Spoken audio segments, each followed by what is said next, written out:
Happy World Book Day, everyone. Okay, I've got 5 minutes to recommend some amazing books, so we'll see how many I can get through, starting now. Enduring Love, an amazing book by my favourite author, Ian McEwan. He almost always begins his novels with a moment from which the rest of the narrative springs. In Enduring Love, there's a hot air balloon, and in the basket, a 10-year-old boy. The balloon isn't tied down, so the wind is about to drag it up into the sky, and his grandfather is holding onto one of the ropes but can't control it, so loads of onlookers grab various ropes to try and bring the balloon down. But it rises higher and higher, and as it rises, one by one, those who've clung onto the ropes start to fall to the ground. If you want to find out what happens then you can read it. The Time Traveller's Guide to Medieval England by Ian Mortimer, just a brilliant history book. Kind of written as if you've been transported back to the Middle Ages and tells you everything you need to know about food and clothes and the law and the plague. It's funny and shocking and really informative for such an easy read. The Boy at the Back of the Class by Anjali Rauf.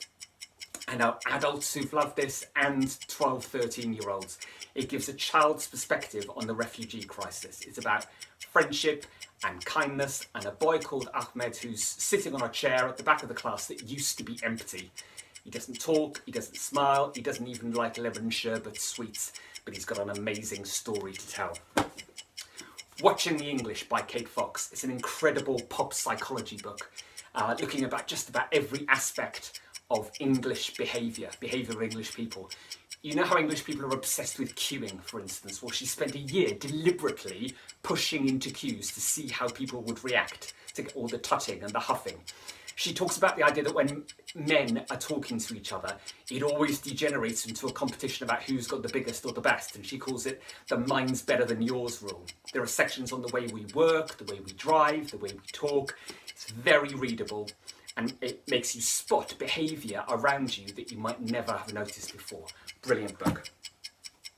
The Brain's Way of Healing by Norman Doidge. Now, I'm not a scientist, but this is fascinating. Every chapter is about a different case study. It's about neuroplasticity. So the idea that our brains aren't fixed things, but they can change and grow and form new connections.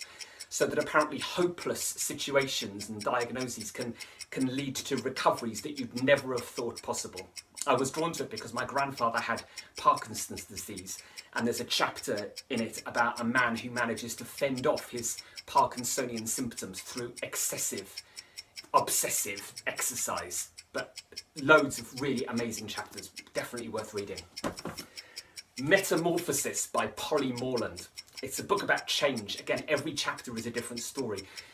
Real life, it's all about someone, each chapter is about someone who's encountered change in their life. So, for instance, there's a chapter about a bloke called Ray Bishop, who was a violent criminal involved in drugs and people smuggling and so on.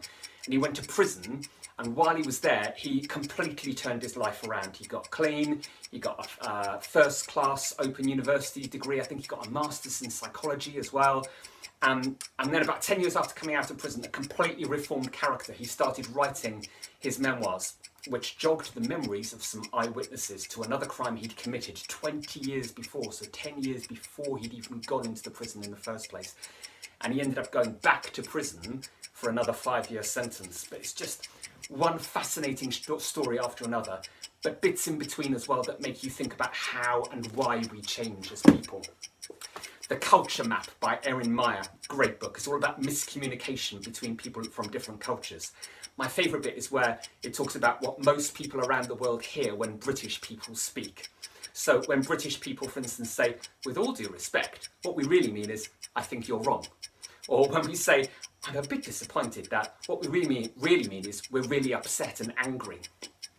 Meyer categorises cultures as being egalitarian or hierarchical, as being more or less likely to give direct negative feedback when it's needed. It's such a useful book if you're thinking of living anywhere other than the UK or doing business with anyone from anywhere other than Britain. Brilliant book.